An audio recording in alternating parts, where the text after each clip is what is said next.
Grabing kasubo ang gibati karon sa usa ka asawa human namatay ang iyang 42 anyos nga bana dihang naligiran sa midahiling mga yuta ug bato ang ilang panimay sa Upper Sandayong Barangay Guadalupe ning Dakbayan sa Sugbo human sa bagyong Tinog. Si Alan Domingo sa report.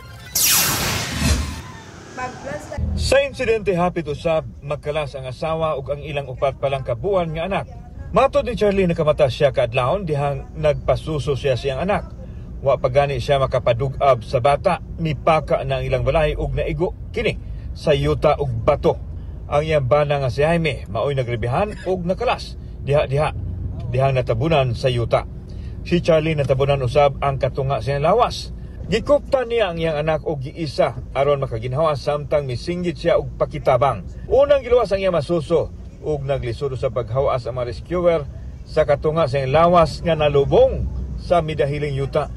Apan niyang bana nakabsan yun sa kinabuhi dihang nakautan kini sa mga rescuer. Gihaya karon ang biktima sa Barangay Guadalupe. Unang higayon nga nakasinati og kusog nga pagbundak sa uwan ug misangpot sa pagdahili sa yuta. Kuha ninyo ang bata kay Loy kaayo. Ang ako ba kay mahalo ko nga muabot niya sa punto nga muulas light pabitaw niya. Makuha niya ang bata. Muto niya na sila ngati.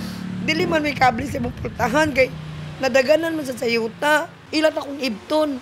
Kung ayaw ko ninyo ibta kay kung ibton ko ninyo may tendency nga maputol ko. Kalit naman siya ning nakakuan ang yuta ba ning guho ba. Pagkaguho adto, automatic jud ang iyang bana niya naigo jud sa hollow block ug sa yuta. Diretso patay jud ayon ang iyang bana niya. Kauban si Godfrey Relian, ako si Alan Domingo. Balitang Bisdak.